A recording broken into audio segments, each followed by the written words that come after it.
Hi people, welcome to Pocil, podcast sambil ngecil bareng gue Elsa Faradila.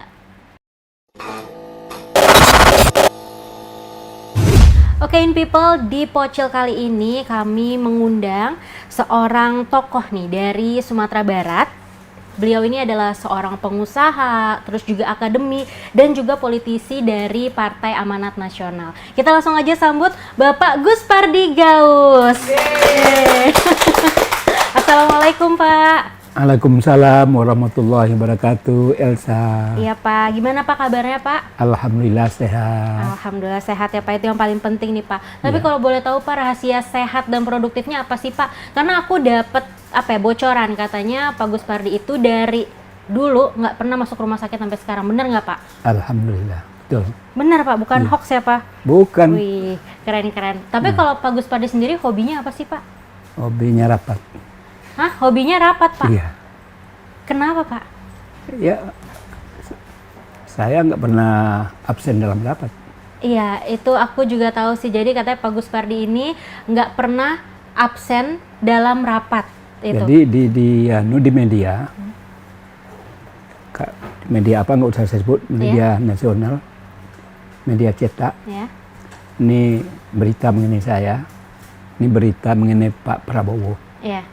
Berita itu menyatakan bahwa Pak Gus Pardi itu hobinya rapat. Kalau dia rapat, segala penyakit bisa hilang. Wow, keren banget. Jadi itu salah satu rahasia sehatnya Pak, karena biar lebih tetap produktif gitu ya Pak ya. Karena rapat itu jadi hobi. Oke. Karena jadi hobi, dia jadi enjoy. Jadi nggak dijadikan beban. Karena enjoy tidak jadi beban. Karena enjoy jadinya nggak ada masalah. Iya, betul Pak. Pokoknya itu semua... salah satu kiat bagaimana bisa sehat. Iya sih. Tentu bener. banyak hal lain supaya bisa sehat. Iya siap Pak, bener banget tuh kalau kita ngejalanin sesuatu dengan enjoy, pastinya Nah, itu bawaannya intinya. happy, pikiran. Itu intinya. Iya Pak, betul. Segala setuju. sesuatu dilakukan dengan enjoy, apapun sesuatu itu tidak jadi beban, itu menjadi salah satu menyehatkan badan. Nah tapi kalau menurut Pak Gus Pardi sendiri, survei terkait pemilu nih ya yang beredar di masyarakat itu objektif nggak sih Pak? Oh enggak lah. Langsung enggak. Coba Bapak kan pernah lihat aja lah si survei itu. PAN itu selalu 1%, 1,5%, paling tinggi 2%. Tapi dalam perjalanan selama ini sejak PAN berdiri tahun 99 itu, PAN tidak pernah mendapatkan angka di bawah 5%. Selalu di atas 6%, 7%. Terakhir Bapak juga pernah protes itu ketika ada pelatihan-pelatihan, lalu ada orang-orang yang dari yang bergerak di bidang survei. Ini dia jawabannya gampang aja. Itu kan ketika itu. Nggak tahu kalau nanti ya Pak ya. Nggak tahu tuh. Dan itu juga perlu dicatat. Dan ketika itu yang disurvei adalah partai. Belum kolaborasi antara partai dengan caleg. Iya, betul. Nah, dengan adanya caleg, tapi aneh juga, ada juga partai-partai lain tetap aja stagnan. Dibilang 20%, ketika dilakukan pemilu tetap 20%. Nah, jadi apa yang salah? Anehnya kan gitu ya. Bapak nggak usah sebutlah nama partai ya. Ada partai diindikasikan survei hari ini ada 20%. Ketika dilakukan pemilu pas 20%. Bagaimana dengan caleg-caleg yang masuk? Masa tidak ada perubahan yang dahsyat? Nggak mungkinlah hanya partai yang bergerak untuk meningkatkan elektabilitas. Nah, di sisi lain, PAN dikatakan 1,5 dan lain sebagainya. Ternyata tingkat perolehan suaranya itu sangat dahsyat. Tidak ada yang di bawah 5%, selalu di atas 6%.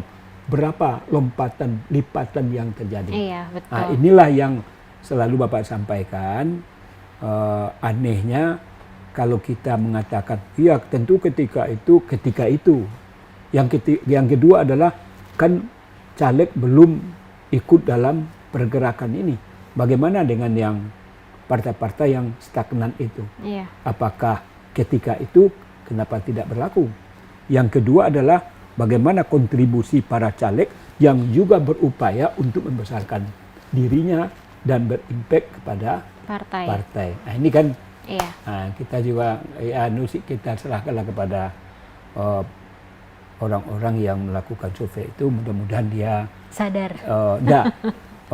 secara profesional, tidak ditumpangi oleh kepentingan-kepentingan, walaupun bagaimanapun tentu perlu biaya untuk melaksanakan survei tersebut. Betul.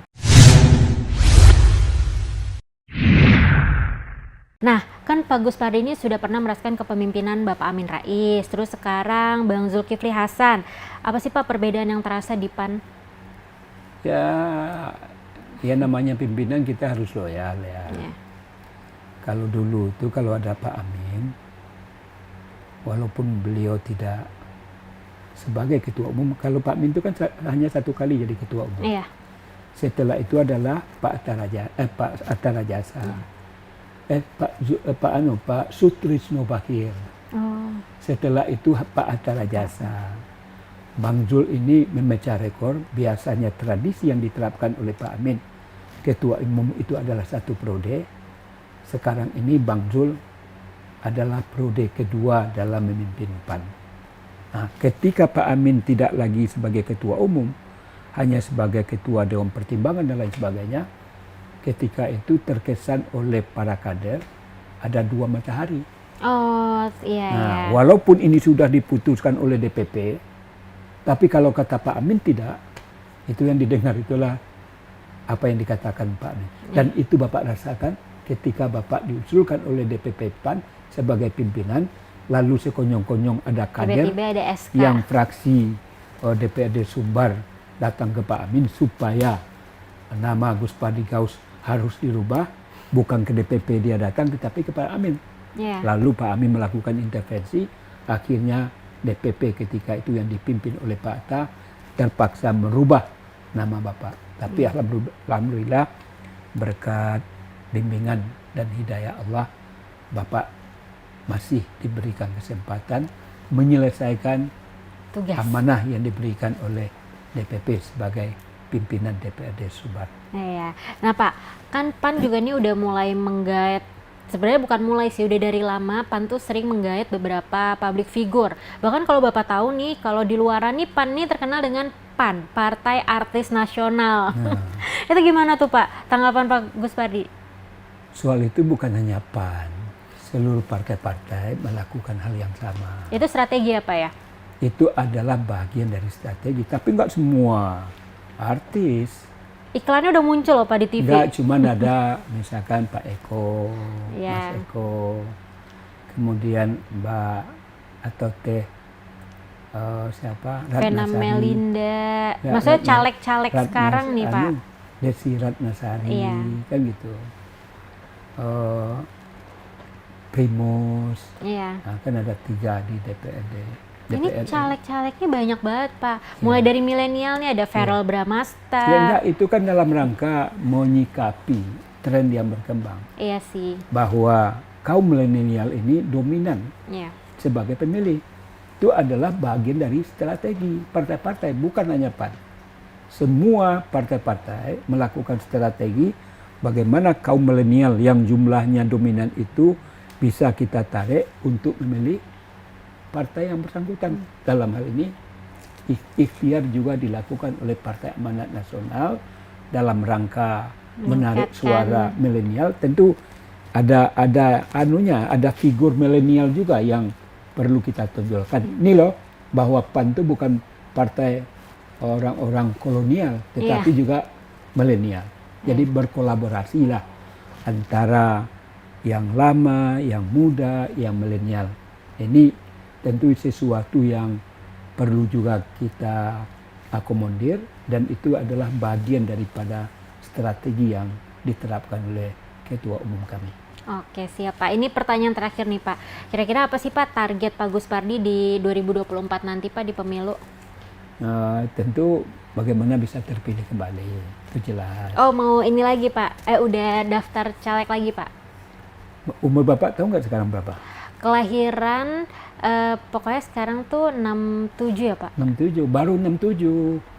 Tapi nggak kelihatan kayak 67 kan? Enggak gini. Bapak ini pengen maju 5 periode lagi. Wih, tapi boleh ya Pak kalau kayak gitu? Nggak, maksudnya beda peraturannya sama kayak presiden kan cuma boleh 2 periode. Ya kalau DPR kan bisa berapa periode aja, nggak ada batasan. Tapi pesan Bapak apa di situ? Bapak pengen 5 periode lagi. Berarti Pesannya apa gitu? apa Kita Pak? jangan cepat yang menganggap tua. Bapak baru 67. Coba bayangkan si siapa? Mahathir Muhammad. Iya Pak, Mahathir Muhammad, berapa? 90. Tunggu dulu, Mahathir Muhammad kan pernah jadi Perdana Menteri. Lebih 20 tahun beliau menjadi Perdana Menteri. Kemudian tahun 93, dia kan nggak menjabat lagi. Iya. Di tahun 93 berupaya kembali untuk merebut jabatan yang pernah beliau dapatkan. Di umur 93, mulai. Bapak kalau 5 periode kan 25 tahun. Iya. 25 tambah 67 berarti 92. Iya Pak. Kalau 92 berarti Bapak sudah begini. Kan itu kesannya tadi ya. Harusnya jangan 5 periode. Melebihi dari apa yang dinampakkan oleh Mahathir Muhammad. Mahathir Muhammad 93 pengen lagi dan terpilih. Iya betul. Nah itu, jadi sekarang ini WHO sudah merumuskan model-model umur. Jadi umur sampai dengan yang muda itu sampai umur 60. Oh. Ya. Sampai umur 17 sampai 60 itu masih muda. Oh gitu. Berarti di Ya. atas 60 baru udah tua. Enggak, tunggu. Ya? Oh belum. Tunggu. 60 sampai 80 paruh baya. Oh paruh baya. Baru paruh baya. Jadi kan sampai 80. Bapak baru 67. Oh iya Pak. Berarti baru masuk paruh baya ya Pak Iya, ya? paruh baya. Jadi Bapak sekarang nih yang keberapa nih? Yang ketiga Bapak hadir nih Iya. di acara ini. Hari ini Iya. di paripurna Bapak sebetulnya tidak perlu hadir karena Bapak dalam kondisi dinas luar, tapi Bapak hadir. Tadi menampung dari Pasuruan, anggota DPRD Pasuruan yang menyampaikan aspirasinya. Dan sekarang ini. Jadi Bapak hobi yang begini nih. Jadi kalau dulu Bapak di Padang itu tiada hari tanpa rapat. Jadi Bapak itu dari rapat ke rapat. Dan itu yang Bapak katakan, Bapak hobi, enjoy, dan itu memperpanjang umur. Amin. Ya ampun. Karena apa? Karena itu membangun silaturahim. Sama dengan adik-adik sekarang kan. Kalau Bapak nggak diundang seperti ini kan nggak kenal sama Elsa kan? Iya Pak. Iya itu. Jadi kenal kalau ketemu di jalan bisa nyapa kan Pak. Iya. Iya Pak Gus Padi, terima kasih banyak Pak Oke, sudah makasih. meluangkan waktunya Ya, di sela-sela mudah-mudahan sehat rapat. selalu. Iya Pak. Semoga lancar juga Pak segala Ya. urusannya Ya. dan yang pasti sehat terus, Ya. enjoy terus Pak. Amin, amin. Assalamualaikum warahmatullahi wabarakatuh. Waalaikumsalam warahmatullahi wabarakatuh. Oke, gue pamit. Jangan lupa saksikan terus Pocil di In Today Media. Gue Elsa Faradila, In Today, In People's Way. Bye!